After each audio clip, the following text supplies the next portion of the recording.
Bonjour à tous et bienvenue dans cette nouvelle émission de Sur la même longueur d'onde, l'émission du groupe d'entraide mutuelle Nacranciel de Poitiers. On est nombreux autour de la table aujourd'hui, ça fait plaisir.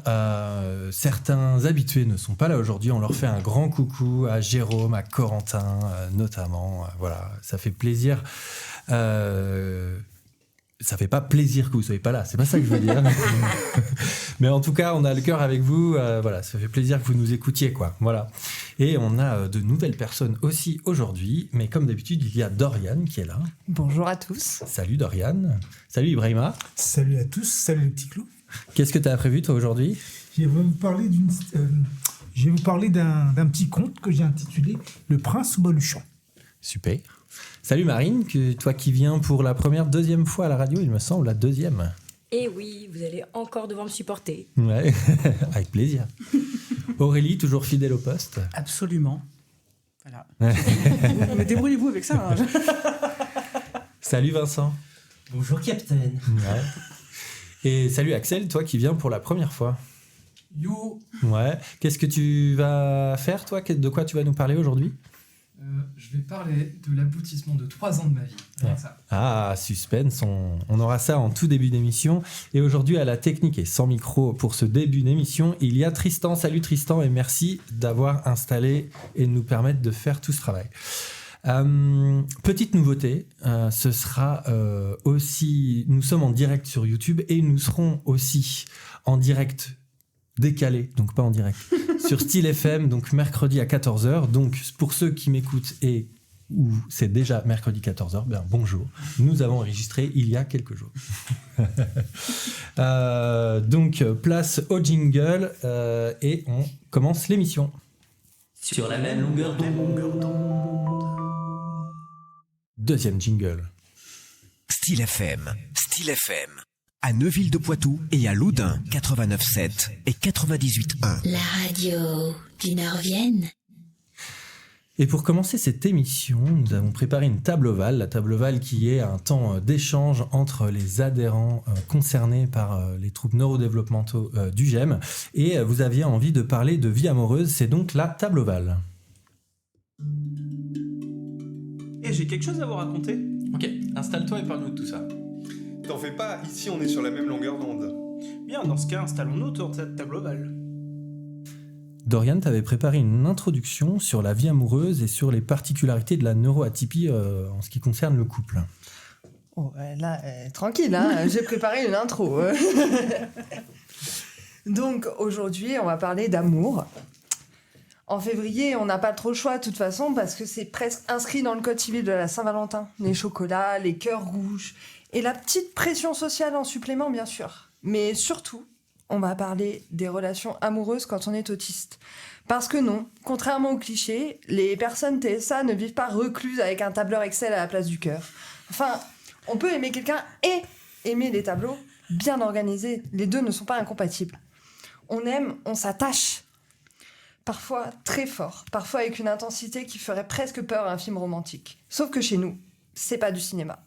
Simplement, le flirt en mode d'emploi, les sous-entendus mystérieux, les « si tu m'aimais, tu comprendrais », ça peut vite ressembler à une épreuve de Koh-Lanta version émotionnelle. Ajoutez à ça les hypersensibilités, les besoins de solitude, la communication ultra directe, ce moment où on pense être clair et où l'autre pense qu'on est brutal, et vous obtenez un cocktail relationnel explosif mais sincère. Alors aujourd'hui, on va parler vrai, des décalages, des malentendus, des galères, mais aussi des forces. Parce qu'aimer quand on est autiste, c'est pas aimer moins, ce n'est pas aimer mal, mais c'est aimer autrement. Et parfois, c'est aimer avec une authenticité que beaucoup nous envieraient. Ah, démerdez-vous avec ça. Merci Dorian. Pourquoi moi ? Je laisse la parole à ma collègue. Mais il y a plein de choses à dire, mais je trouve que tu as très bien résumé les choses. Il a pu m'arriver un petit partage d'expérience qu'on me trouve trop directe, trop abrupte, méchante, on m'a dit déjà une fois. Alors oui, non, c'est pas vrai. Quand tu dragues, tu veux dire ou Mais je drague pas. Ah oui. Ah oui, non, mais ça, c'est une particularité. Je sais que je suis pas la seule à la vivre. Je drague pas et quand on me drague, je le vois pas. Donc, bonne chance. Mais non, mais parce que quand je dis ça m'est déjà arrivé de dire à quelqu'un, ben tiens, t'es en surpoids. Une personne qui essayait de me draguer visiblement et qui l'a mal pris, mais sauf que c'était un constat en fait. Et puis je pense que la personne elle le savait, elle se regarde quoi. Enfin, ça, c'était pas un jugement de ma part, mais du coup ça marche pas très bien si t'essayes de plus ou moins être en relation avec quelqu'un quoi. Apparemment. C'est ça. Le problème, c'est les faits. Pour nous, c'est un fait, mais pour les autres, ça peut ne pas l'être. Oui, puisque dans la drague, il peut y avoir tout ce côté un peu de mensonge, ou en tout cas d'amélioration de la vérité. Soi-même. Mais pourquoi faire? À quoi bon cacher? Mais oui. Puisque de toute façon, on découvrira forcément la vérité un jour ou l'autre. Mais oui. Tout ce jeu, effectivement, la drague, moi j'ai dû passer à côté de beaucoup d'occasions, je pense, et j'ai dû passer pour, voilà. Hein. Oh là là, bah alors l'autre elle est froide, Ouais. t'as vu comme elle me calcule pas. Ouais, c'est ça, parce que bon, capter les subtilités au niveau de la drague, du flirt, etc., c'est compliqué, quoi. Et puis, les gens sont en général pas trop directs dans ce genre d'approche, donc tu veux sortir quelque part, tu vas aller boire un café, bah ouais, je veux bien, mais en fait, pour moi, je vais juste boire un café avec quelqu'un et pas plus, quoi. Donc, des fois, ça peut créer des malentendus aussi. Donc, quand la personne en face le prend bien, ça va, mais quand la personne en face, peut-être, s'attendait à plus, alors que nous, on n'avait pas capté et qu'on lui donne pas ce plus, ça peut déraper dans des situations des fois un peu plus compliquées. Mais, Oui, mais enfin, nous reprocher de ne pas avoir fait quelque chose dont on n'était pas au courant, c'est quand même assez fabuleux. Enfin, je sais pas, ça a dû vous arriver autour de la table, enfin, pas littéralement autour de la table, mais... Enfin, ça m'est arrivé une fois qu'il y avait des personnes qui essayaient de me draguer, que quand je comprenais pas, qui se fichaient littéralement de moi, qui rigolaient. Parle bien en face du micro, Vincent. Tu peux déplacer le micro aussi. Il y a toute cette partie drague, là où vous dites donc que vous saisissiez pas forcément l'intention du dragueur, mais enfin oui, c'est ça. Il y a aussi l'inverse, c'est-à-dire des gens qui cherchent à vous draguer sans que vous le voyez, ou en tout cas qui cherchent à vous manipuler, alors sans aller aux relations toxiques, qui est le sujet dont on traitera sur la deuxième partie de la table ovale. Est-ce que ça vous est déjà arrivé de ne pas voir la figure du gros lourd, en fait, qui vient et de vous faire manipuler, en fait, dans ce sens-là, quoi. Ah. Non, parce que les gros lourds, moi, je les vois quand même venir à 10 km. Ouais. Mais... manipuler, pas forcément. Ça a pu donner des choses que j'ai trouvées drôles avec le recul, peut-être moins pour la personne. Mais je me souviens d'un moment où j'allais boire un verre avec des copains et puis je suis allée au bar, on devait se servir directement au bar, enfin au comptoir. Puis il y a une personne qui me dit, un homme en tout cas, qui me dit salut, je peux t'offrir un verre? Moi je lui dis oui, je prends le verre et je lui dis bonne soirée, je vais m'asseoir. Voilà. Ça, c'est plutôt marrant, même. Voilà, bon, lui, il n'a pas dû bien le c'est prendre. marrant. C'est marrant pour nous, mais peut-être pas pour la personne. Enfin, j'espère qu'elle s'en est remise, sinon, désolé.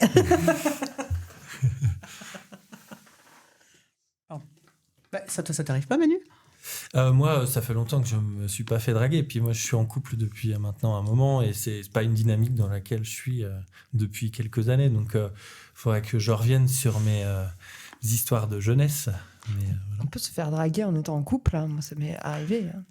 Bon, maintenant, j'arrive à le voir, du coup. Donc, je peux rembarrer. Et mon copain le voit aussi avant moi, d'ailleurs. Donc, il rembarre en général avant. Mais c'est drôle, du coup. Et là, on parle beaucoup de l'instant, en fait, avant que la relation se crée. Il y a aussi ce moment de couple, en fait, de vie de couple. Est-ce que vous voyez des particularités, vous, en tant que personne TSA ou atypique, par rapport à ça? Moi, je pense particulièrement à un sujet qui peut être problématique pour les personnes concernées par les TND. Ça va être tout ce qui est identification des sentiments, des siens et ceux des autres, qui peut vite pouvoir porter à des situations complexes. Ça t'est arrivé? Ouais. C'est arrivé à d'autres ou... Si on ne me dit pas, je ne vois pas.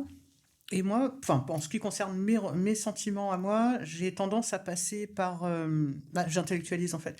Je repère les schémas corporels qui sont différents de d'habitude. Et je me dis, tiens, je ressens ça, là il se passe ça, dans le corps il se passe ça, le cœur il bat comme ça. et en plus c'est corrélé avec une personne, donc c'est que ça doit être ça. C'est de la déduction. C'est terrible, hein, mais c'est de la déduction en fait. Ça fait un peu robot quand j'y pense. Bah, c'est très procédural et en même temps, c'est aussi une manière, quand on a des difficultés à identifier ses propres émotions, passer par ça, c'est aussi hyper intelligent en fait, je crois. Tout le monde ne fait pas comme ça? Apparemment, c'est instinctif chez des gens. Instinct quoi? Ouais, voilà. Oui, pour moi, oui. Ah ouais? Moi, j'ai jamais intellectualisé, en tout cas pas les sentiments amoureux, non. D'autres émotions, beaucoup, mais pas ça, non. Ça, c'est toujours fait vraiment au feeling. Alors après, j'ai confondu souvent amour et attachement un peu. Je pensais être amoureuse de la personne, alors qu'en fait, non, avec le recul, bien sûr, après, non. Mais non. Ça, non, ça, moi, ça m'est jamais arrivé. C'est vraiment, c'est quelque chose que tu peux pas expliquer si tu le vis pas, en fait. Tu es l'élu, Harry. I am the chosen one. J'ai la ref, t'inquiète. Ok. Je sais, Aurélie, qu'on avait parlé tout un moment entre vie amoureuse et amitié, en fait, entre le sentiment d'amitié, d'amour, de finalement pas tout à fait comprendre, voir la différence entre les deux. Et c'est toujours le cas, sauf que maintenant, ça me gêne plus.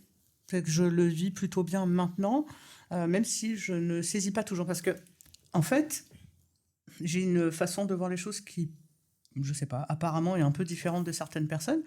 Mais pour moi, quand on aime une personne, peu importe le type de relation, la façon de nommer la relation, pour moi, c'est pas ça qui est important. J'ai eu tendance à entendre des gens justement dire, bah oui, mais un couple, c'est de l'engagement. Je suis bon, parce qu'en amitié, tu t'engages pas. Ah merde, oui, bah voilà. Donc trouve-moi d'autres arguments parce que je les comprends pas. Mais oui, mais avec quand t'es dans une relation de couple, t'as envie de faire telle chose. Bah oui, mais avec un ami aussi. Ouais, mais c'est pas pareil. Bah, en quoi c'est pas pareil? Et là, t'as plus personne qui te répond, en fait. Donc c'est rigolo. Des gens qui pensent que j'ai tort et ça me gêne pas, mais qui ne peuvent pas m'expliquer en quoi j'ai tort. Et pour moi, ça me semble... Enfin, j'en suis arrivé à un stade, pas terminal, non, j'en suis arrivé à un stade où, peut-être qu'à mon âge, on se pose plus les mêmes genres de questions, j'en sais rien, mais j'ai tendance à me dire que peu importe la façon dont je nomme la relation, c'est pas ça qui est important pour moi, quoi. Surtout quand beaucoup de personnes ne savent pas comment le définir. Oui, c'est ça. Est-ce que finalement la définition que, on va dire, la société met derrière les notions d'amour et d'amitié, c'est des choses qui dépendent, enfin qui sont culturelles aussi, et qui donc dépendent de choses très subtiles, qui pour une personne TSA sont trop subtiles parce que a un besoin de comprendre, d'aller au bout des choses, et de schématiser aussi les choses pour se les approprier. Est-ce qu'il y a un peu de ça dans ce que tu veux dire ou... Il y avait un peu de ça quand j'étais plus jeune, et maintenant, pour moi, en tout cas, quand j'aime une personne, quel que soit, vraiment, en fait, quel que soit le type de relation, ça change, j'ai l'impression que ça change rien dans le sens où j'aime la personne pour ce qu'elle est, j'ai confiance en qui elle est et en qui elle sera, et puis en fait, c'est que j'accepte la personne telle qu'elle est. Pour moi, finalement, aimer, c'est ça. Alors après, c'est de l'amitié ou pas, c'est de l'amitié ou plus que ça, est-ce que c'est vraiment important? Waouh. Je propose, vous n'êtes pas obligé d'être d'accord. Grosse révélation. Sur la même longueur d'onde, ça y est, on a compris la condition humaine. Merci beaucoup, merci pour ce premier temps de table ovale. Alors, on se retrouvera après Neurorama, après quelques chroniques pour une deuxième partie. Et tout de suite, donc, on va laisser le temps de la parole à Axel et Marine, puisque donc Axel, tu nous disais tout à l'heure que tu as eu un événement marquant dans ta vie hier, qui est marquant par rapport à tes 3 dernières années de vie. Est-ce que du coup, tu peux nous en dire un petit peu plus ? Mais du coup, Manu, tu me retires les mots de la bouche puisque c'était ma première question, qui était donc, si je me trompais pas, mais vu qu'on est d'accord avec Manu, on ne doit pas être deux à se tromper. Hier, c'était un grand jour pour toi. Est-ce que tu peux peut-être nous dire pourquoi, nous en dire plus ? Non. Super. Bon, ben raté. Merci. Allez, au revoir. Non. Plus sérieusement. Hier, c'était l'aboutissement de 3 ans de ma vie. J'ai réussi à avoir un avis très favorable de la part de mon jury de thèse pour l'obtention du diplôme de doctorat en chimie. Voilà. Bravo. Je suis hyper contente. Ok, super. Bravo. On a tout dit. Quel est ton ressenti aujourd'hui? Est-ce que tu te sens déchargé? Tu te sens mieux? Alors, globalement, ça s'est plutôt très bien passé, même si j'ai eu beaucoup de trac avant, plein de symptômes physiques derrière, de l'anxiété, que je vais pas décrire, ça prendrait un petit peu de temps, mais je les ai bien eus.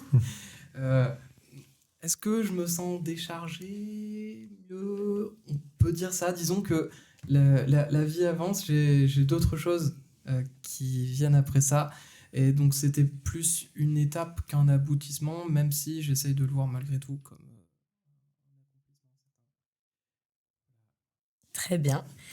Et, est-ce que tu pourrais nous dire quels ont été les freins que tu as pu rencontrer lors de l'élaboration de cette thèse en tant que personne concernée par les TND? Il y en a eu quand même pas mal au niveau de l'organisation, par exemple la tenue d'un échéancier, parce qu'il y a des dates butoirs, et donc arriver à les conceptualiser, savoir exactement quand c'est, quel est le temps réel qu'il y a derrière, quelles sont les étapes nécessaires pour mener à bien tout ça, qu'est-ce qui est le plus important, qu'est-ce qui est à prioriser, qu'est-ce qu'on peut mettre de côté au final sur le fond ou pas, arriver à communiquer efficacement avec ses encadrants, comprendre quelles sont leurs attentes, comment on doit se comporter, tout en restant un peu soi-même pour éviter le burn-out en plein milieu. Ça fait pas mal de choses à gérer. Mais heureusement... Je te coupe 5 minutes, je vais changer ton micro. Ah bah attends, regarde. En fait, t'as un tout petit bruit derrière qui est pas très agréable. Et tu peux continuer. Je sais plus ce que je disais. Ouais, le TDAH, ça a un gros impact sur le déroulé d'une thèse. On a un exemple à côté de ça. Mais oui, il y a beaucoup de freins qui peuvent arriver, mais au moins une certaine partie peut être rendue plus simple par la collaboration avec des services du type service handicap étudiant de l'université. J'ai pu être mis en contact avec pour définir quels étaient mes besoins, comment l'équipe encadrante, mais aussi le service là-bas, pouvait faire en sorte de faciliter les choses. Et donc ça a pas mal aidé. Peut-être pas sur tous les aspects, mais au minimum, ça m'a permis de me sentir entendu et c'était déjà plutôt bien. Parce que rester avec toutes ces difficultés, ne pas arriver à les communiquer et avoir des attentes qui grandissent de jour en jour, ça peut avoir des conséquences sur la santé mentale qui sont du coup qui vont pas bien avec une thèse parce que c'est long, 3 ans. Ok, écoute, on est ravis de savoir que tu as réussi à mettre en place des stratégies d'adaptation qui ont été sûrement coûteuses mais qui ont permis à ce que tu avances. Est-ce que, selon toi, l'énergie et le temps qui ont été nécessaires à la rédaction de cette thèse ont eu un impact sur ta vie sociale et affective pour faire du lien avec notre table ronde? Alors, oui, c'est sûr. Disons que, en fait, il y a besoin, la plupart du temps, surtout quand on avance à son propre rythme, entre guillemets, quand je sais pas si j'étais pas capable d'être productif, le fameux mot, le matin, alors que les horaires nécessitaient que je sois là dès le matin, ça fait autant d'heures que je pouvais pas investir dans la progression classique et donc ça pouvait poser souci. Pour ce qui est de la vie sociale et affective, forcément, ça a un peu impacté, de la même manière que ça impacte aussi des personnes qui n'ont pas de troubles neurodéveloppementaux de manière générale. C'est quelque chose de très prenant. Mais au-delà de ça, pour faire un lien avec la table ovale, la personne avec qui je suis en couple a bien cerné les contraintes qu'il y avait derrière et on a pu... garder ce lien affectif par des façons un petit peu détournées de se montrer de l'attention. Par exemple, rester dans la même pièce et travailler chacun sur nos propres choses. C'est un geste qui apporte beaucoup sur différents plans. Et donc, ça peut être un exemple de ce qu'on a pu mettre en place. Mais disons que ça m'a beaucoup, beaucoup aidé. Donc oui, mais on peut s'adapter. Super. Enfin, est-ce que tu aurais quelques conseils à donner pour quelqu'un neuroatypique ou même en situation de handicap qui hésiterait à se lancer dans des gros projets tels qu'une thèse, par exemple? Alors, si on parle de la thèse en elle-même, je pense que, si mettons une personne autiste ou avec un TDAH, peut vraiment apporter quelque chose au monde de la recherche parce qu'on peut ne pas nécessairement penser exactement de la même façon, disons, aborder les choses sous des angles qui pourraient être difficiles à anticiper, à imaginer. Et donc ça peut apporter beaucoup parce que si on reste cantonné à tout le temps la même chose, en fait, on fait entre guillemets que répéter ce que les autres ont fait, alors que si on peut voir les choses de façon différente, ça saute un peu niais, mais quand même malgré tout, ça peut mener à des choses très très bien. Et en plus de ça, le fait de pouvoir s'investir de façon très pointue, très poussée sur des sujets bien précis, souvent ça va bien avec le concept de la thèse, où à la fin on est expert ou experte de son domaine, et donc ça marche bien là. Très bien. Et ben, merci beaucoup, Axel, pour ce retour d'expérience et tes précieux conseils. Je pense, au nom de tout le monde, on peut t'espérer que de mieux que d'avoir des projets aussi réussis et surtout avec autant d'engouement que tu as eu pour nous expliquer tout ça. Merci. Merci beaucoup, Axel. Bravo. Tristan, tu nous dis de moi que tu as une question. Oui. En fait, je voulais juste savoir sur quoi, exactement, rentre pas forcément dans les détails, mais sur quel sujet était ta thèse? Oh oui, j'avoue, oui, bien sûr. En très rapide. Ouais, c'est bon. J'ai failli participer à ma thèse en 180 secondes, donc je serai capable d'expliquer ça. En très rapidement, il y a le changement climatique, on est au courant, on le vit toujours. Et si on veut avoir à peu près le même train de vie, on a besoin de trouver des sources d'énergie qui empiètent pas trop sur nourrir les animaux ou la population et éviter les marées noires et compagnie. Donc une façon de récupérer cette énergie, c'est de convertir de l'énergie électrique, qui est difficile à stocker autrement, en énergie chimique. Donc en gros, faire des réactions grâce à l'électricité pour stocker l'énergie dans des molécules, et donc du coup ça permet de stocker bien plus facilement. Et moi ce que je faisais, c'était essayer de trouver des matériaux qui coûtent pas très cher idéalement, et qui puissent être fabriqués par des méthodes qui sont aussi un peu respectueuses de l'environnement comparé à d'autres, pour arriver à faire ces réactions chimiques là, et utiliser des déchets de l'industrie du papier par exemple, pour arriver à stocker cette électricité autrement. Voilà. Formidable, merci beaucoup, merci d'avoir participé à ça. Il faut aussi savoir qu'au GMKSA, on sait comment stocker l'énergie. Tu aurais pu nous demander directement. On sait comment le faire, on le condense et ça nous donne un épisode 13 de Neurorama.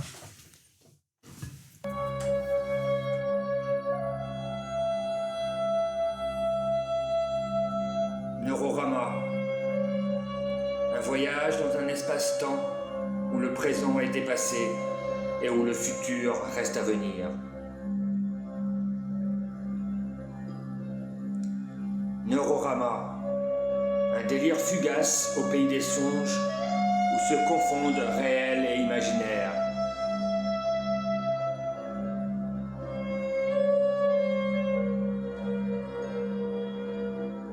Neurorama. Une plongée intérieure dans les limbes de ta conscience.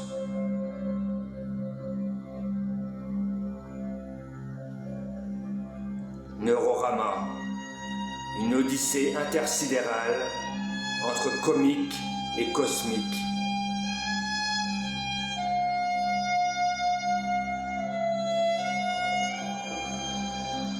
Bienvenue dans l'univers spirituel de Neurorama.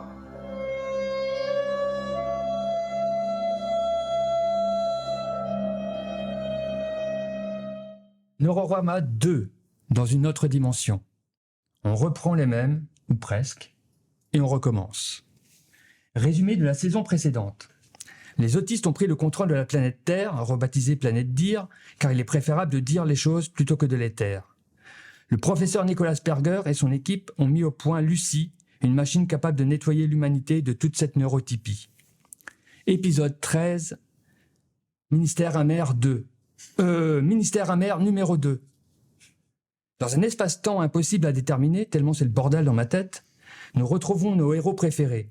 Ils ont enfin réussi à mettre au point Lucie, le neuroreconfigurateur, leur fabuleuse machine destinée à nettoyer l'humanité de toute cette neurotypie. Une politique de neuroreconfiguration de la population est alors mise en place sous le contrôle du ministère de la Désinteraction sociale et ils ont désormais la lourde tâche de présenter et d'installer Lucie et sa descendance aux 4 coins de l'Hexagone.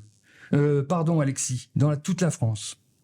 Nous retrouvons donc le professeur Nicolas Sperger, accompagné de toute son équipe de bras cassés, à savoir Alexis Zoffren, qui a été promu technicien supérieur. Supérieur à quoi? Supérieur à qui? Personne ne le sait, mais il a l'air tellement content que cela suffit à notre bonheur. Ah oui, je suis content. Bonjour. Miss Ophélie Printemps, toujours aussi poupoubidasque, et ce n'est pas Alexis qui nous dira le contraire. Oui, professeur. Bien, professeur. Tout de suite, professeur. Ah oui, bonjour. L'honorable professeur Wolfgang Lupescu, détaché de l'université de Bucarest pour assister le non moins honorable professeur Nicolas Sperger.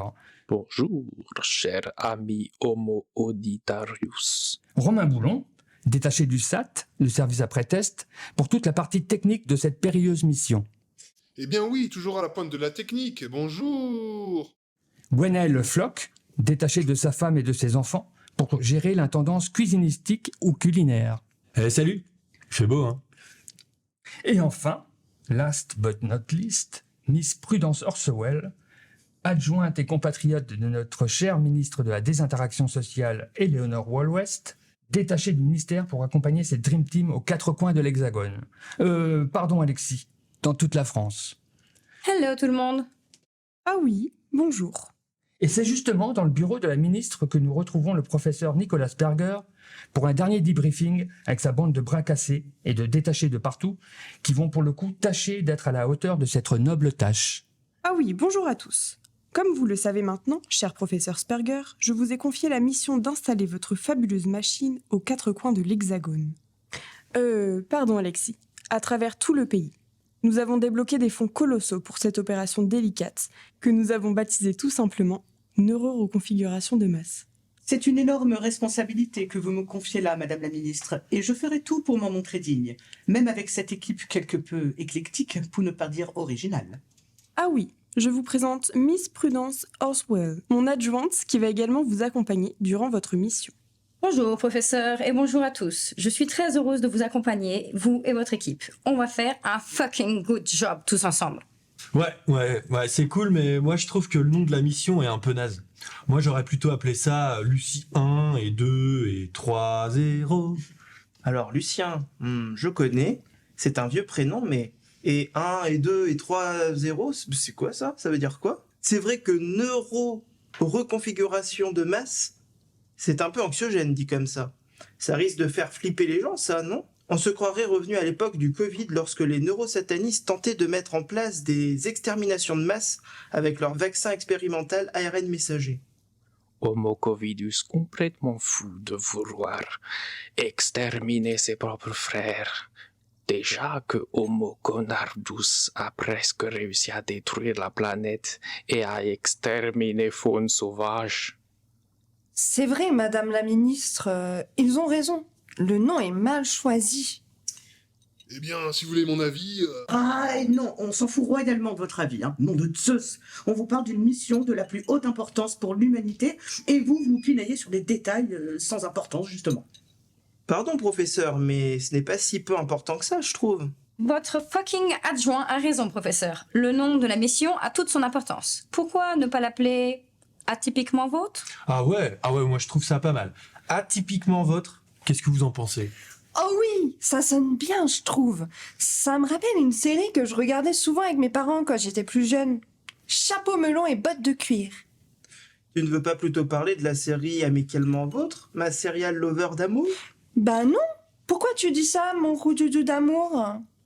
Ah oui, bravo Prudence, vous êtes génial. Merci, Léonore. Vous m'inspirez tellement. Ah ouais, c'est vrai que vous êtes d'origine british, toutes les deux. J'aime pas trop ça, mais bon, tant que vous ne vous occupez pas de la cuisine, ça ira, malaise doué. Malaise doué? Mais ça veut dire quoi ça, malaise doué? Bah, malaise doué, c'est malaise doué, quoi. Je crois qu'il s'agit d'une locution interjective bretonne pour marquer soit la lassitude, soit la désapprobation, soit l'irritation. Voilà, un peu comme la Prudence quand elle dit « fucking » à toutes les sauces. Ça ne veut pas dire qu'elle a envie de niquer, mais c'est pour intensifier émotionnellement son propos. Malaise doué, ah ouais, ça c'est rigolo ça. Ouais, ça veut dire « mon Dieu » ou « malheur à Dieu ». C'est selon.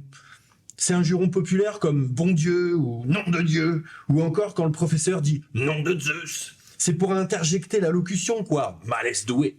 Oh oui, dites-moi, Prudence, vous êtes de la famille du célèbre réalisateur? Pardon, Ophélie, mais quel fucking réalisateur vous parlez? Orson Welles, Ophélie, Orson Welles et non pas Orswell. Et en plus, il est américain, pas britannique. Ok, mais par contre, je suis sûre que vous avez une fille qui se prénomme Sûreté. Oh, repardon, Ophélie, mais je ne comprends pas votre fucking joke. Eh bien si, on dit toujours que Prudence est mère de Sûreté. Mais nom de Zeus, ce n'est pas de prudence dont nous allons avoir besoin, mais de patience. Ne vous inquiétez pas, Miss Oswell. On finit par s'y faire avec le temps. Pas de problème avec ça, mais appelez-moi Prudence si vous voulez bien, c'est plus simple. Très bien, Prudence. Si vous avez besoin d'être tranquille de temps en temps, dites-leur d'aller voir là-bas si vous y êtes. En général, vous pouvez gagner quelques heures. Eh bien, Miss Prudence, c'est la 3e phrase que vous prononcez sans le mot fucking dedans. Remarquez, ça ne me dérange pas, c'est un très joli mot dans votre bouche avec votre douce voix. Bon, on continue le remake des Feux de l'amour ou on reprend Neuro-Reconfigurator, le retour? Ça ne peut pas être Neuro-Reconfigurator, le retour, puisque c'est le premier, professeur. Mais en fait, vous n'arrêtez jamais, vous. Ah si, parfois je dors. Et puis, comment pourrais-je arrêter quelque chose que je n'ai pas commencé? Vous m'embrouillez, là, professeur. Pas autant que moi, Alexis, hein. Pas autant que moi. Ah oui, vous avez raison, professeur. Nous avons étudié les statistiques et vous allez vous rendre en priorité dans les régions où la neurotypie est plus importante que la moyenne, c'est-à-dire la Little Britannie, en opposition avec la Great Britain, la Normandie, le Pays Basque, la Corse, sans oublier la région nord, et plus précisément la côte d'Opale. Ça va être une fucking aventure, les amis. La côte d'Opale? Mais est-ce que cela veut dire que la mer est vraiment transparente là-bas? Mais mon Dieu, mais ça recommence, mais par pitié, faites que ça s'arrête. Je ne tiendrai pas toute la saison à ce rythme-là. Hein. Ah oui, laissez-moi vous souhaiter une bonne chance, professeur. Je crois que vous allez en avoir besoin.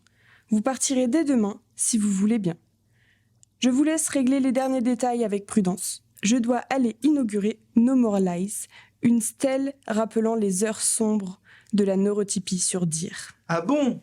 Je croyais que c'était... Stop! Eh bien, professeur, ne criez pas comme ça. Vous faites peur à mes oreilles. Ok. Et vous êtes hyper tendu, professeur. Le stress n'est pas bon pour la santé, hein. Il ne faut pas vous énerver comme ça. Vous allez vous faire un ulcère de l'estomac. L'estomac tranquille si tu veux bien et concentre-toi sur la mission qui nous attend.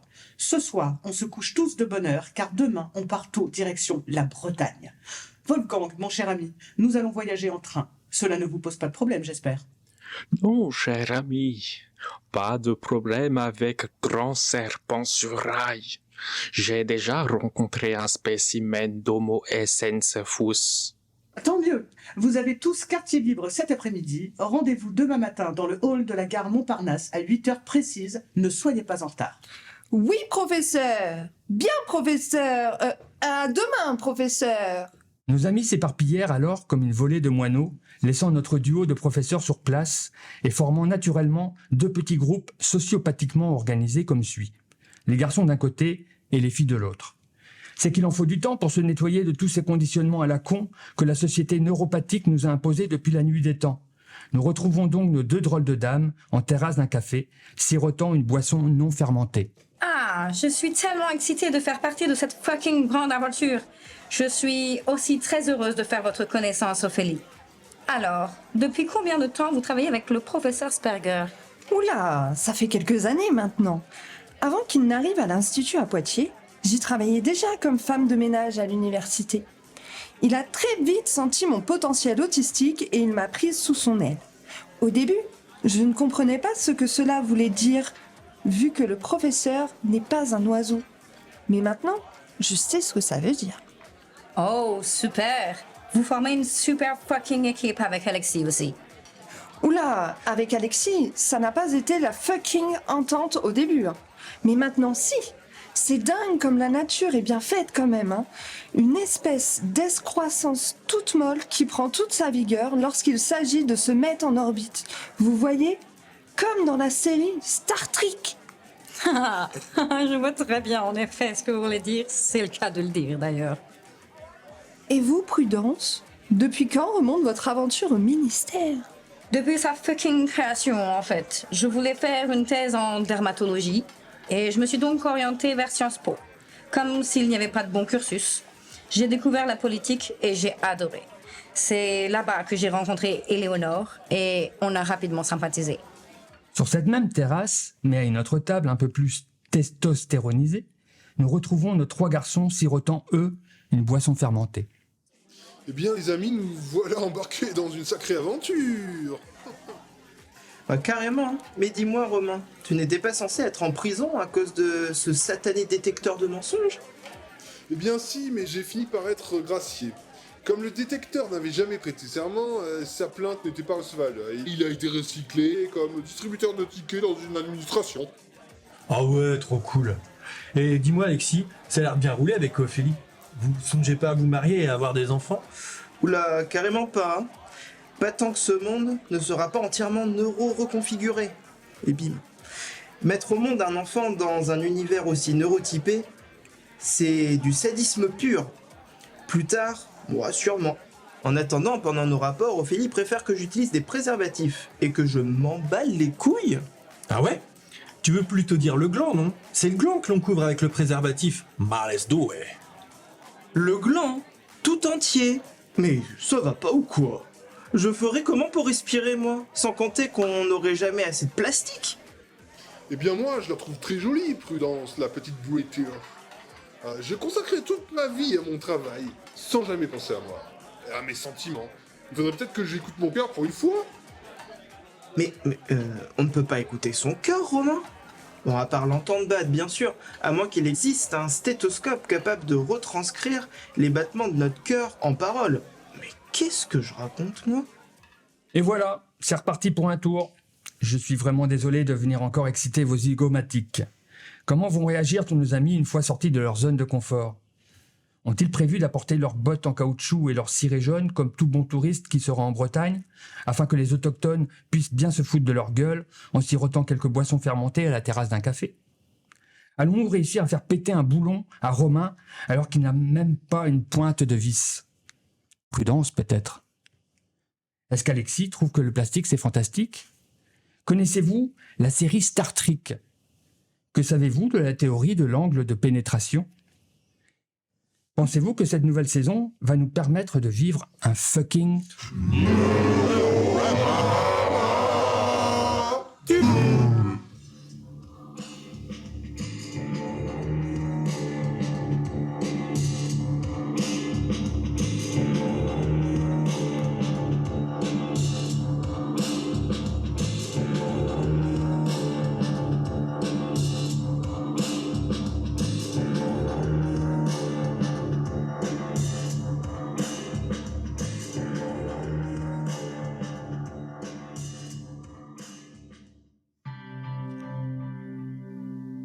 Le gel TSA 86 Nacranciel vous a présenté Neurorama 2 dans une autre dimension. Une récréation originale de Jérôme Brual. Avec Aurélie Gaillou dans le rôle du professeur Nicolas Berger. Corentin Boucherie dans le rôle de Alexis Zoffren.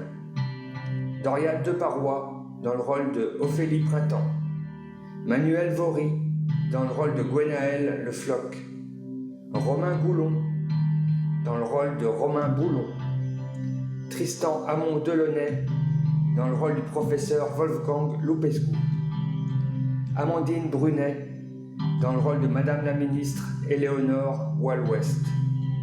Marine Morel dans le rôle de Prudence Horsewell. Jérôme Brual dans le rôle du narrateur. Avec Lucie, le neuroreconfigurateur. Technique et montage, Romain Goulon.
De retour sur l'émission de radio. De retour sur l'émission de radio sur la même longueur d'onde. Est-ce que mon micro fonctionne quoi? Oui, ça fonctionne. Formidable. De retour pour la deuxième partie, une deuxième partie d'émission où nous allons voir beaucoup de chroniques de plein de personnes différentes. Et ça, c'est formidable. Et nous allons commencer par la chronique préparée par Tristan, notre technicien. C'est donc le Tristan Sciences Animaux TSA. Les animaux et la science. Aujourd'hui, et puisque c'était le mois de la Saint-Valentin, je vous ai concocté quelques anecdotes sur les animaux et l'amour. Chez les manchots, offrir un cadeau est une vraie preuve d'amour. Quand un mâle tombe amoureux, il part à la recherche du plus beau caillou.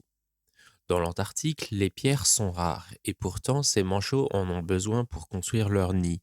Alors le mâle choisit soigneusement un galet et l'apporte à la femelle qui lui plaît. Si elle accepte le caillou, c'est un peu comme dire oui à un rendez-vous amoureux. Et parfois, certains mâles vont jusqu'à voler les cailloux des voisins pour impressionner leur partenaire. Une vraie, romantique version banquise. Les cygnes sont souvent considérés comme le symbole de l'amour.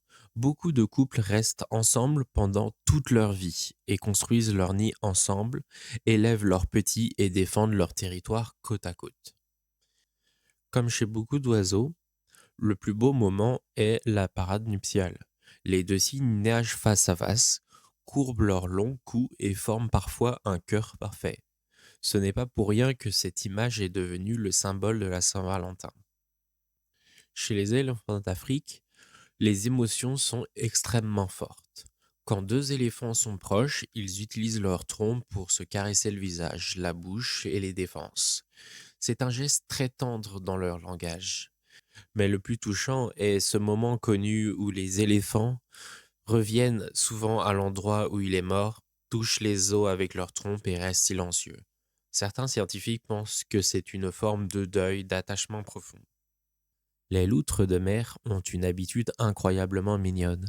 Quand elles dorment dans l'océan, elles se mettent souvent sur le dos à la surface. Mais il y a un problème, le courant peut les séparer. Alors certaines loutres se tiennent par la main en dormant. Les couples ou même parfois des groupes s'agrippent les uns aux autres pour ne pas dériver. Les scientifiques ont observé que certains couples ont tendance à se retrouver régulièrement. Pour finir, laissez-moi vous conter une histoire très touchante. C'est l'histoire de Hachiko, le chien qui n'a jamais cessé d'aimer. Dans les années 1920, au Japon, un chien de race Akita Inu est devenu célèbre dans tout le pays. Son nom, Hachiko. Chaque matin, son maître prenait le train pour aller travailler à l'université de Shibuya Station à Tokyo. Et chaque soir, le chien revenait à la gare pour l'attendre. C'était leur routine quotidienne. Mais un jour, en 1925, son maître est mort soudainement au travail et n'est jamais revenu. Le problème, c'est que Hachiko ne le savait pas. Pendant près de 10 ans, le chien est retourné à la gare tous les jours à la même heure pour attendre son maître. Les passants et les commerçants ont fini par le connaître. Certains lui apportaient de la nourriture et venaient lui dire bonjour. Au Japon, son histoire est devenue un symbole de loyauté et d'amour. Aujourd'hui, une statue de Hachiko se trouve toujours devant la gare de Shibuya, et c'est même un lieu de rendez-vous très connu. Une vraie preuve que parfois l'amour le plus simple est aussi le plus puissant. Voilà, c'est tout pour moi pour ce mois-ci. On se retrouve le mois prochain. Ah ouais. Merci beaucoup Tristan d'avoir partagé ta passion et cette belle histoire. Une autre belle histoire, c'est celle de Marine qui vient proposer sa première chronique de ta passion. Il s'agit de la partie intérêt spécifique du GEM avec la chronique chevaux de Marine. Hey, salut, ça tombe bien, je te vois, j'ai intérêt à te donner. Quoi? Comment? T'as intérêt à me donner quoi? J'ai intérêt à te donner sur mon nièce. Ton nièce? On dit un neveu, non? Mais non, j'ai intérêt de donner sur mon disque dur à propos de mon intérêt spécifique, IS. Ah! Ça te dit d'en savoir plus sur mon nièce? Yes! Parle-nous de ton intérêt spécifique. Bonjour à tous. Aujourd'hui, pour ma toute première chronique, je vais essayer de faire un peu de vulgarisation au sujet des équidés. Pourquoi donc, vous me diriez? Eh bien, tout simplement parce que c'est mon intérêt spécifique autrement dit l'amour de ma vie, hein, on est sur le thème aujourd'hui. Donc, je vais tout simplement vous en parler au nom de moi-même et de l'association Auprès d'ici que je représente. Cette association, elle a pour objectif d'exploiter tous les canaux possibles pour faire de la sensibilisation grand public. Donc voilà, on m'a proposé un créneau, me voici ici. Donc seulement voilà, moi, je ne maîtrise pas très bien la limite entre les propos voulus comme comiques et l'interprétation que les gens trouvent à en faire et qui pensent très souvent que je les prends pour des cons. Donc bon, par avance, je vous présente mes excuses et je vous prie d'être indulgent, ouvert d'esprit et hilar, hein, tant qu'à faire.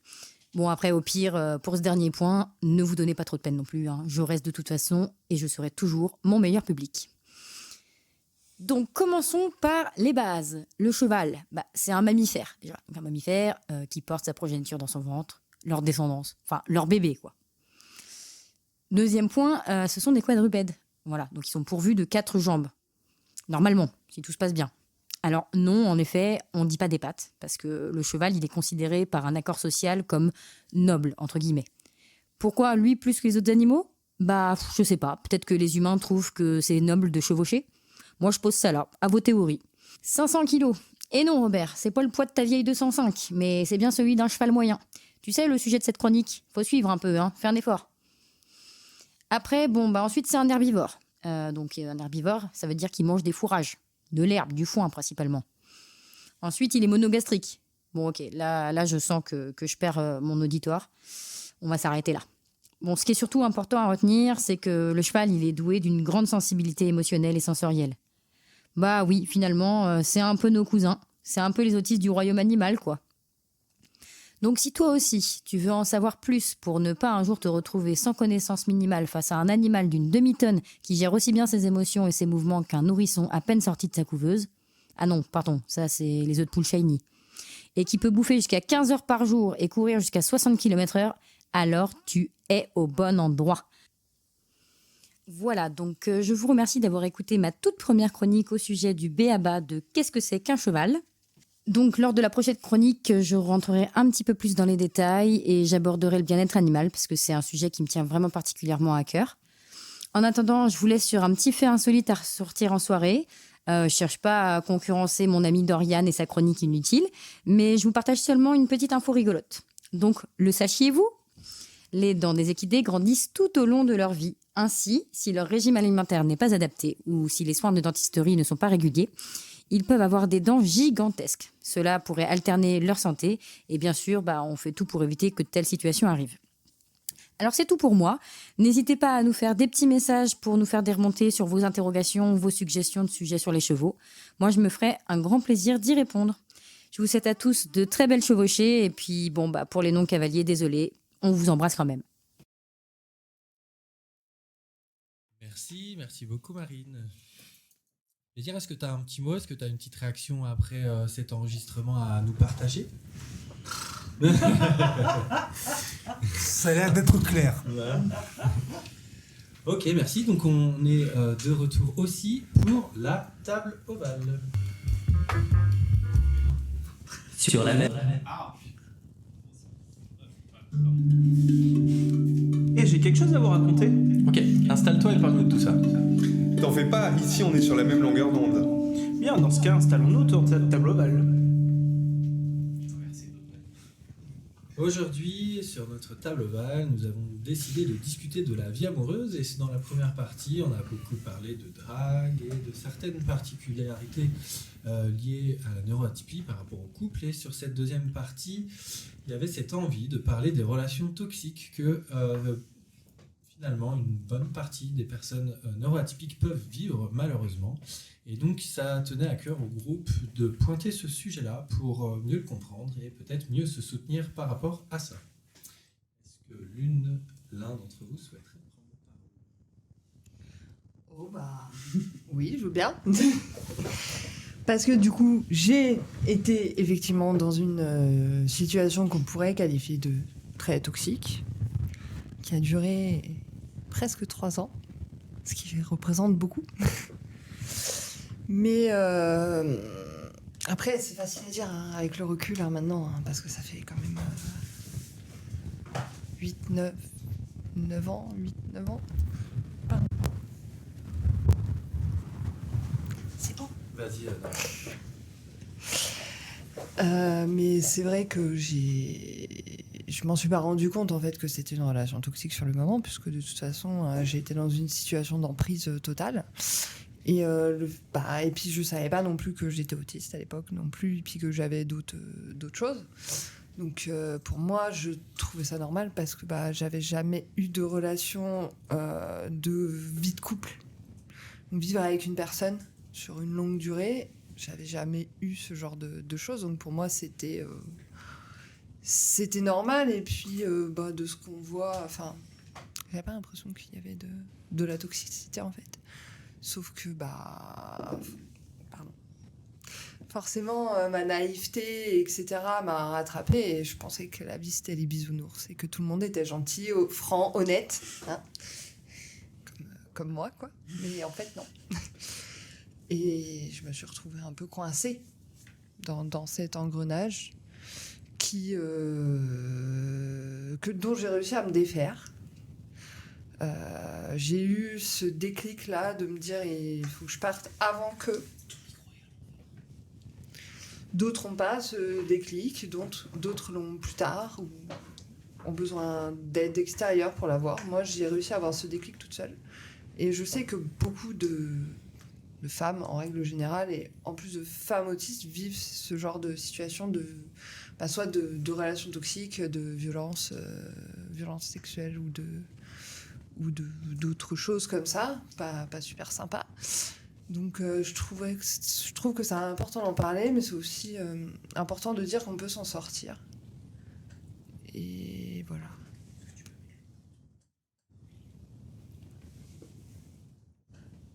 Et pour le coup, je te remercie de partager ça parce que je ne fais pas exception non plus. J'ai été dans une relation particulièrement toxique aussi, qui a failli me coûter ma vie.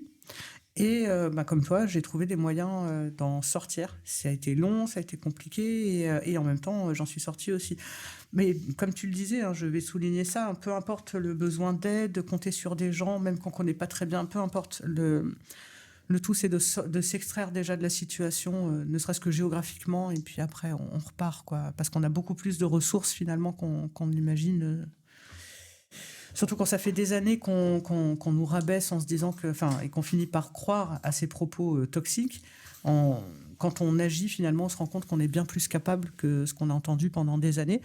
Et il est courant pour des femmes, de toute façon, d'une manière générale, c'est malheureusement tristement courant de tomber dans des relations vraiment toxiques. Je ne parle pas juste d'un mec pas sympa, on est d'accord. Et chez les femmes autistes, c'est malheureusement encore plus courant. Ce que tu appelais la naïveté, effectivement, la difficulté à décrypter des schémas sociaux et des codes sociaux, le fait de la manipulation avec des sous-entendus qui n'ont pas été perçus. Donc, ça peut commencer par des reproches qui vont nous être faits sur des choses qui n'étaient pas claires. Et finalement, on se dit, c'est peut-être moi qui n'ai encore rien compris. En fait, ça entraîne comme ça à se dire, c'est toujours de ma faute, c'est toujours moi qui ne comprends pas parce que les autres auraient compris. Et ça peut entraîner dans des spirales comme ça. Et les chiffres des études là sur la violence faite aux femmes, ils sont assez catastrophiques. On est à plus de 80% des femmes autistes qui ont une agression sexuelle avant 18 ans. Et donc, c'est assez impressionnant. Et quels sont les outils que vous connaissez qui peuvent permettre aux jeunes ou aux jeunes adultes, femmes notamment, mais qui peuvent aussi servir aux hommes, qui peuvent permettre d'être plus alertes en fait par rapport à ces sujets-là? Il y a un truc que j'ai découvert il y a pas si longtemps que j'aurais bien aimé voir au moment où j'étais dans cette relation un peu pourrie. C'est juste le violentomètre en fait. On le fait pour le violentomètre autistique, mais on le fait aussi pour les violences conjugales, etc. Et c'est vrai que cet outil-là est vachement bien fait, surtout pour des personnes qui ont besoin de concret et de se rendre compte de ce qui est normal ou pas, pour pouvoir jauger où ils se situent par rapport à leur relation. Et je pense que si j'avais eu ça en main à l'époque, je serais partie... j'aurais quitté beaucoup plus tôt, je pense. Est-ce que tu peux nous décrire, ou quelqu'un, c'est quoi le violentomètre? Comment est-ce qu'il est fonctionnel? Voilà. Quelqu'un a ça en tête? Moi, je vois... j'ai la présentation, je me rappelle, on l'a vu il n'y a pas longtemps, il y a Il y a 3 espaces, rouge, orange et vert. Ouais. Vert, c'est les comportements OK, on est en sécurité. Orange, faut faire gaffe. Et rouge, c'est faut partir, quoi. Et du coup, c'est très concret sur les exemples de comportements, quoi. C'est que je cherchais un exemple parce que je les ai plus en tête et je l'ai pas sous le coude. C'est dommage. Red flag, green flag. Ouais, c'est ça. Non, mais il me semble que quand quelqu'un, en gros, tu peux avoir un exemple de type je suis écouté quand je m'exprime ou quand j'exprime une émotion, c'est un green flag. Et par contre, ça verse dans le orange, voire dans le rouge, quand à la fois c'est pas respecté et que c'est de façon répétée, voire que tes propos sont retournés contre toi. Là, on est dans le rouge. Des choses comme ça. Ouais, ça crée une espèce d'échelle aussi de on me fait dire des choses que j'ai pas dit, voilà, qui sont violents, mais qui pas d'une extrême violence, mais en tout cas ça construit cette échelle. Oui. Sur cette échelle, il y a aussi le concept de devoir demander l'autorisation de sortir, d'aller voir des amis, ce genre de choses. Il y a aussi avoir son intimité, son espace d'intimité, mais ça peut être aussi est-ce que je peux garder ce que j'ai sur mon téléphone sans que la personne aille fouiller. Ça, c'est assez important et ça peut être trouvé dans le violentomètre aussi. J'entends déjà des gens d'ici, j'en ai beaucoup lu sur des réseaux, des gens qui disent bah oui, mais si t'as rien à cacher, on s'en fout qu'on fouille dans ton téléphone. Et j'ai pas l'impression que ça soit un super argument, dans le sens où je fais partie des gens qui ont rien à cacher, mais c'est mon téléphone et je vois pas pourquoi quelqu'un prendrait un objet qui lui appartient pas sans me demander. Déjà, quand on arrive à avoir ce questionnement-là, c'est qu'il y a déjà un problème de confiance. Donc, si ça, déjà, c'est pas le ciment, est-ce qu'on n'est pas déjà dans la toxicité ?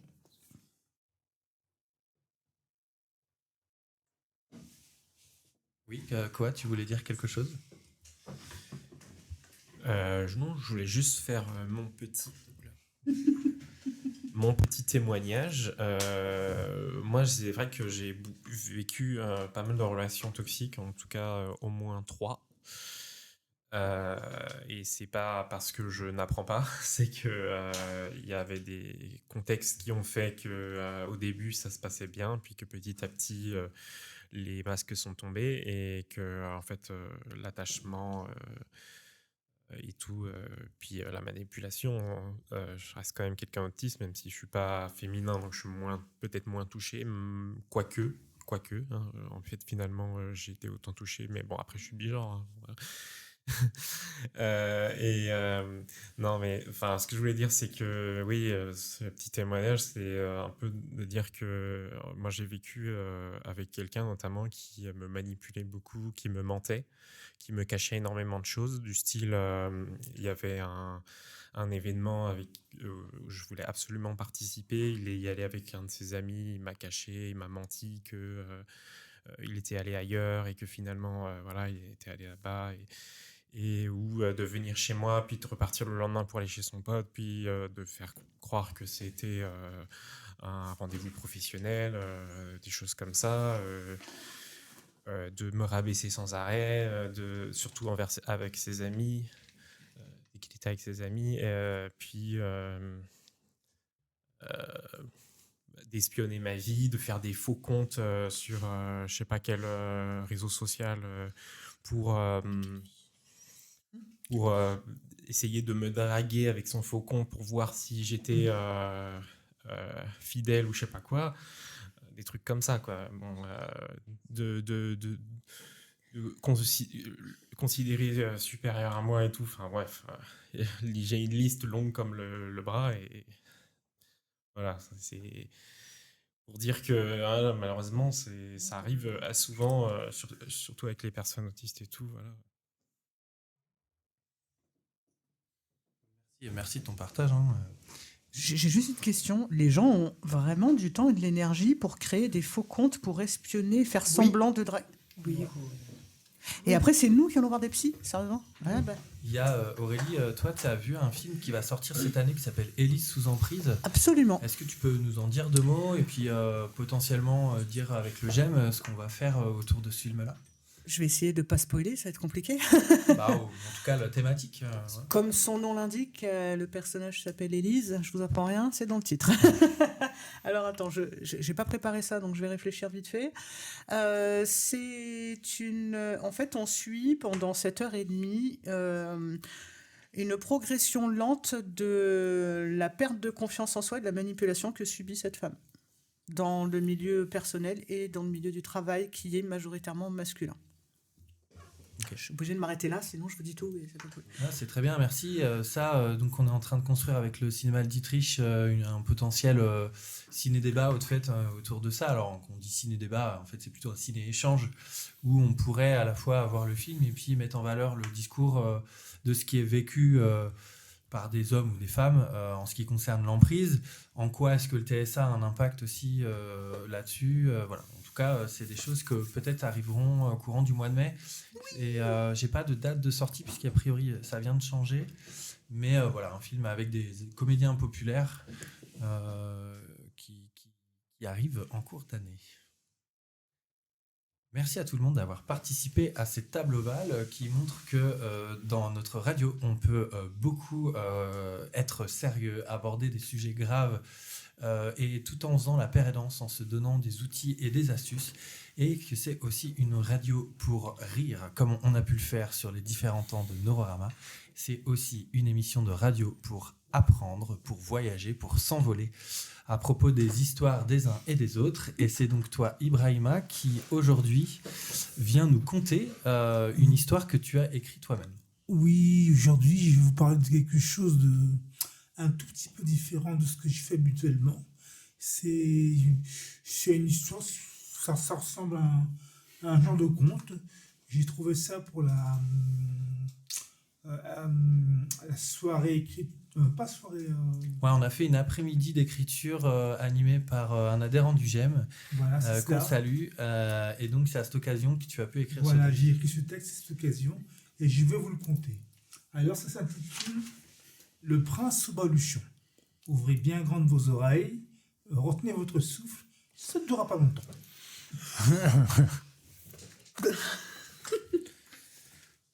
Il était une fois, dans un pays lointain, un royaume majestueux, gouverné par un souverain débonnaire et plein de bonté.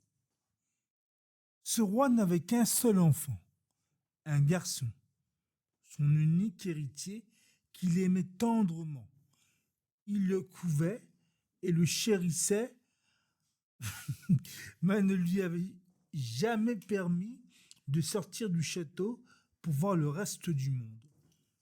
Il craignait en effet que le monde, en dehors du château, ne lui apprenne plus de choses que celles qu'il connaissait et voyait au palais. Le prince avait reçu les meilleurs éducateurs scolaires et une excellente formation physique. Il montait très bien à cheval, savait bien nager dans les cours d'eau et les rivières dépendant du domaine royal. Mais il était seul depuis son enfance. Il n'avait eu aucun ami, aucun camarade avec qui jouer ou tisser des liens. Et cela lui pesait. Il avait déjà parlé au roi, son père, qui coupait court à toute discussion. Un jour, il décida de passer outre l'ordre du roi, de quitter le château, et s'enfuit secrètement sous un déguisement. Habillé en vilain, en paysan, avec une sorte de baluchon, il erra dans la forêt située en dehors du domaine royal, perdu, frigorifié et affamé. Des bûcherons le virent, seul dans la forêt, et se demandèrent qui il était. Ils lui posèrent des questions, et il leur répondit qu'il était un vilain qui s'était perdu en forêt. Ils lui demandèrent s'il voulait les suivre pour être hébergé chez eux. Il accepta. Arrivés au village, les villageois firent fête aux bûcherons et aux vilains. Ils organisèrent pour le paysan une sorte de kermesse et tout le village fut en fête. Le prince paysan se dit en lui-même que son père, le roi, s'était bien trompé. Il s'était fait des amis et une villageoise nommée Eudeline s'était prise d'affection pour lui. Il avait découvert que ce n'est pas en restant coupé du reste du monde que l'on peut mieux le connaître. Pendant ce temps, le roi, son père, ayant appris la disparition de son fils, fut mort d'inquiétude. Il le chercha partout au palais et dans tous les domaines royaux. Quand il sut que son fils était hébergé par des villageois hors de ces domaines, il s'y rendit lui-même avec la ferme intention de ramener son fils au palais. Le prince fut contraint devant son père de dévoiler son identité à ceux qui l'avaient accueilli. Il fit comprendre à ce dernier qu'il resterait avec les villageois et qu'il l'avait trop longtemps coupé du monde extérieur. Il s'était fait des amis et était tombé secrètement amoureux de Deline. Son père comprit enfin le raisonnement de son fils. Il lui fit savoir que désormais, il agirait autrement, tant avec son fils qu'avec ceux qui vivaient au château et dans les domaines royaux. Le prince demanda encore au roi la permission d'épouser Eudeline et de retourner au château avec elle. Le roi acquiesça. Il y eut de grandes noces auxquelles assistèrent les villageois, tout le palais et les gens des domaines royaux. Le prince eut de nombreux enfants avec Eudeline et il passa son temps à vivre entre le palais, les domaines royaux et le village des bûcherons.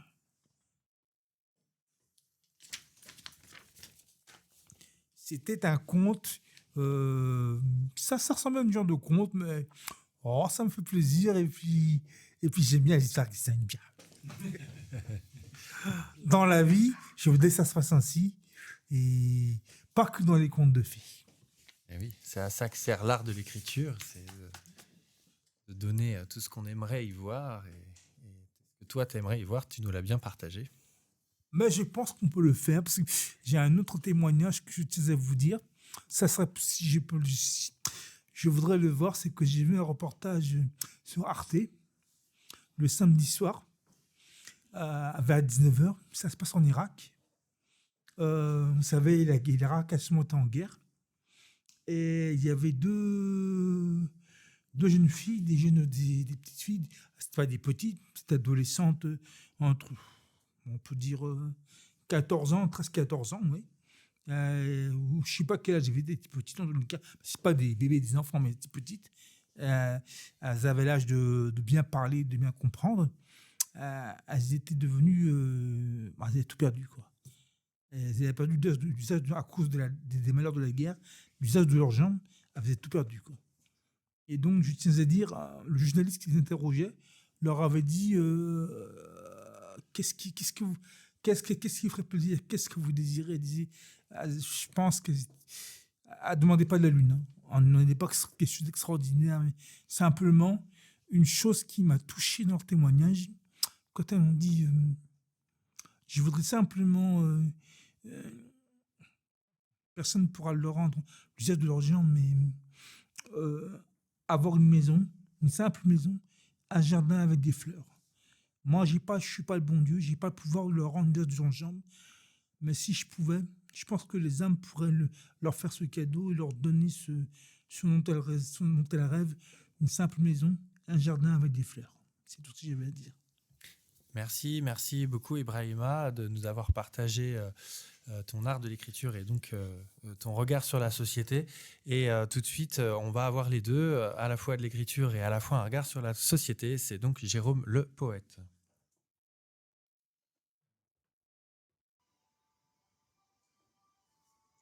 Bonjour. Vous l'aurez certainement deviné, l'événement le plus important de ce mois de février est l'anniversaire de votre serviteur, bien sûr. Vous pouvez déposer vos cadeaux et vos offrandes directement sur place, au GEM, et j'accepte également les chèques et les dons en nature. Mais non, je ne m'appelle pas Valentin, quelle drôle d'idée. Bon, ok. Puisque vous insistez, je vais vous parler d'amour. Mais à ma sauce, si je puis me permettre cette petite subtilité linguistique. De toute façon, à notre époque de grandes perturbations endocriniennes, nous ne sommes plus très enclins à fêter la Saint-Valentin, mais plutôt les saints de Valentin. Genre, je vous invite à prendre connaissance de la Bible que Corinne Lalo a écrit sur le sujet, les perturbateurs endocriniens, tout ce qu'on ne vous dit pas, le grand désordre hormonal. Je ne vais donc pas vous faire tout un pataquès sur la Saint-Valentin, qui a tendance à faire croire à tous nos amoureux pas si transis que ça, qu'il suffit d'offrir en ce jour si crucial, ici un dîner aux chandelles, ici un parfum à la mode, ici un bouquet de roses, ici un week-end all-inclusive au « je m'en baléare » pour se dédouaner de tout romantisme le reste de l'année. Une journée de sacrifice pour pouvoir, les 364 autres jours qui restent dans l'année, aller faire de la mécanique avec ses potes, inviter ses mêmes potes à squatter le canapé familial à chaque soirée de Champions League, à condition qu'ils payent leur droit d'entrée à grands coups de packs de bière et de chips, tenter de battre le record du monde de la partie la plus longue de Call of Duty, sur ce même canapé, avec en général les mêmes lascars, squattant par là même l'accès à la télévision écran plat arraché de haute lutte un certain dernier vendredi de novembre à un pauvre manchot tenant le carton du précieux sésame entre ses dents. Mais vous voyez bien que je n'ai pas de bras. Ah, pas de bras, pas d'écran plat. Certains s'autoriseront même, dans le pire des cas, à aller jouer au flipper érotique avec le cul d'une de leurs collègues de travail entre deux réunions de bureau. Et bim, extra balle, complètement tilté. Non, ce n'est pas comme ça que ça fonctionne l'amour. Pas du tout, voyons. Bien que je ne sois pas un spécialiste en la matière, laissez-moi tenter de vous expliquer. Même si nous avons tendance à vouloir tromper l'amour avec cette putain de vie qui, disons-le très honnêtement, est parfois une vraie salope, l'amour doit être une joie de tous les instants que l'on doit glorifier tous les jours. Sauf éventuellement ce fameux jour du 14 février que je vous autorise à boycotter pour les mêmes raisons qui me poussent à rester chez moi ce triste dernier vendredi de novembre afin de ne pas assister à ce spectacle pathétique de gens sans foi ni loi, arrachant des écrans plats de la mâchoire de pauvres handicapés qui n'auront même pas eu le temps de dégainer leur carte MDPH avec leurs pieds. L'amour est quelque chose qui se cultive au quotidien, afin qu'il vous apporte les fruits tendres et sucrés, et parfois acidulés, que vous aurez su faire pousser et dont vous vous délecterez durant de longues années, avant qu'ils vous disent, après 15 ans de bons et loyaux services, d'aller vous faire foutre. Genre, l'amour doit être une communion de tous les instants avec l'être aimé, pour éviter de retrouver un beau jour ses valises sur le seuil de la porte avec un mot disant « Je garde la télé ». Il ne vous restera alors plus d'autre alternative que d'aller noyer votre chagrin dans un verre au bout d'un comptoir sordide, en espérant qu'à la fin de cette nuit d'ivresse, vous puissiez rencontrer une autre créature de la nuit en manque d'affection. Vous vous étonnerez alors, certainement à votre réveil, de l'étonnante pilosité de votre invité de la nuit, et, la voix tremblotante, vous tenterez d'avoir un semblant d'explication en lançant timidement « Chloé ? Ah non, moi c'est Roger !» Il vous faudra alors rester positif en vous disant que vous avez peut-être enfin résolu votre problème d'hémorroïdes. Mais l'amour peut être très vache aussi, peut-être justement pour se venger de tous ceux qui ne le respectent pas. Sauf que, il aurait une fâcheuse tendance à se focaliser toujours sur les pauvres bougres qui aimeraient bien l'honorer, mais qui n'ont malheureusement pas cette chance. Tout cela me confortant dans l'idée que la vie peut parfois, souvent, tout le temps, est une vraie, peut-être tellement injuste. C'est tout le dilemme du texte que je vous propose aujourd'hui.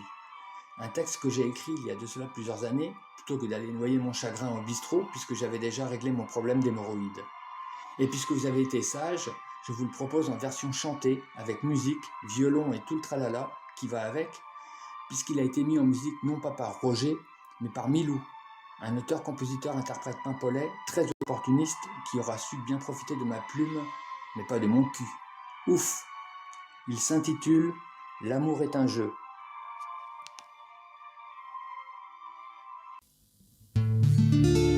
J'aurais tellement voulu que tu puisses m'ouvrir ta porte, que tu me donnes accès à ton cœur en quelque sorte. Et ta porte s'est ouverte pour quelqu'un d'autre, elle est restée fermée pour moi, problème de réciproque. L'amour est un jeu qui se joue de nous, un jeu dangereux qui peut nous rendre fous, tellement délicieux, parfois empoisonné. L'amour est un jeu.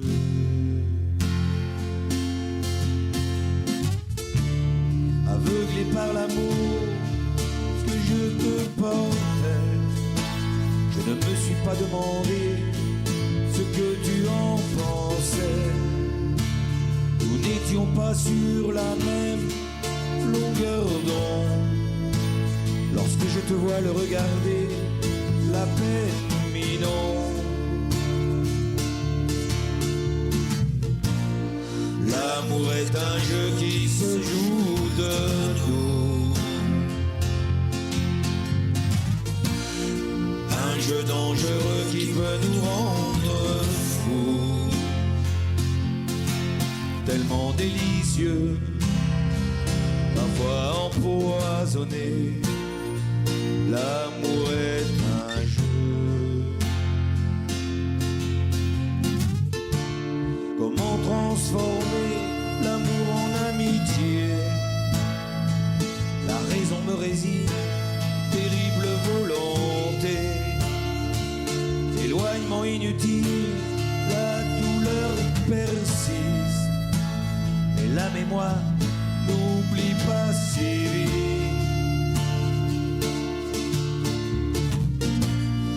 L'amour est un jeu qui se joue de nous.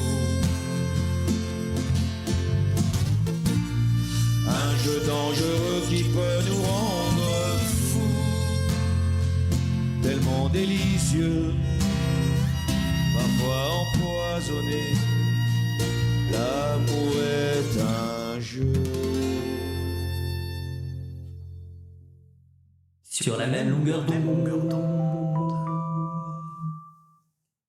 Style FM. La radio conviviale et pas banale.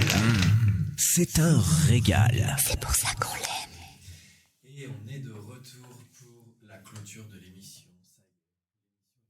Au bout d'1h30 d'intense bonheur, partage, sérieux, humour, amour.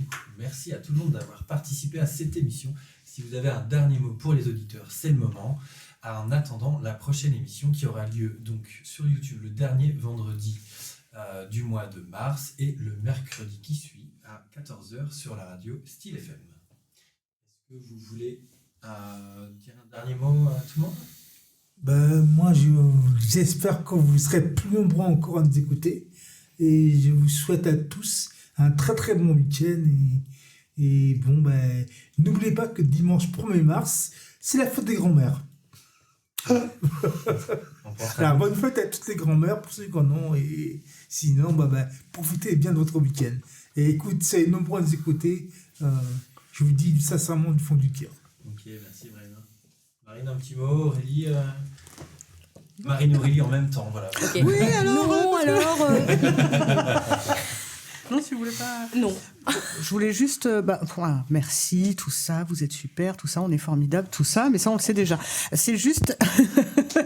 Juste vite fait, de mon point de vue qui n'engage que moi, aimer, ça rend complètement libre et léger. Si c'est pas ça, on peut se questionner, en fait. Merci. Vincent, un petit mot. J'espère que vous allez passer un bon week-end et que les beaux jours qui vont arriver vont réchauffer vos cœurs. Merci Vincent. Par rapport à ce qu'Aurélie disait, écoutez-vous les uns les autres. Okay. Sur ces belles paroles, merci à tout le monde. Merci à toi, Tristan, d'avoir fait la technique de cette émission. Merci à tous les participants présents autour de la table et tous ceux qui n'ont pas pu venir jusqu'ici pour avoir partagé les choses. À Romain d'avoir monté aussi l'épisode de Neurorama. On se quitte en musique et on se dit à la prochaine, le dernier vendredi du mois à 15h sur YouTube et le mercredi qui suit à 14h sur la radio Style FM.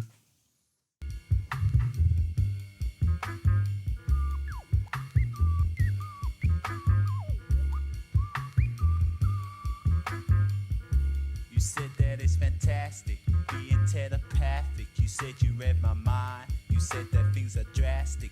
I was looking for a shrine, whilst you were looking for a rock, and we were living on the same block with a hip hop. You're a little reptile, don't need no full high. You got those fast, strong legs and a pretty purple eye. You hypnotize me with your hypnotizing ways, so much that I forgot to say sorry about the day that Ananda held you in the hand. You had so much detail he couldn't understand. Fiend, M.A.U. listen to it sing. He said distress as he held you by the head. I couldn't hear a song, I could only hear a scream. Slow down, little reptile, I don't know what you mean. Maybe she meant she was in pain. Maybe I'm an earthling. Does it mean I'm insane when I'm playing the games with little spiders? Sometimes I'm spraying the trains with the dope outsiders. These days I'm hiding in my crazy lies. These days I'm searching for my reptile.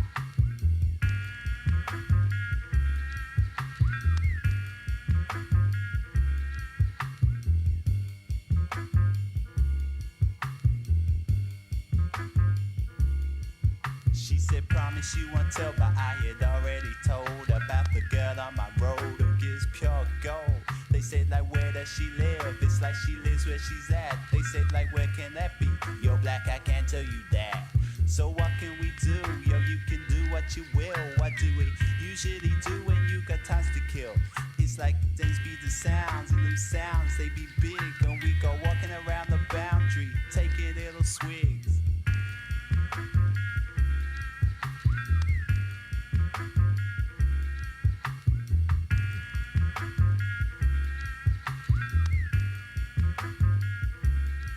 When we were out there on the perpendicular, we wasn't really looking for anything in particular. Tell me, was it the way that you were handled? We know Ananda, he held you at those angles. It's like he wasn't exactly in control of his actions. Neither of us were, we were just panning for distractions. The radio would talk and I would stare at his mouth. I prayed it wouldn't stop as it just let it out. You said it's easier to tell your secrets to someone that you can't see. So why you tell yours to me?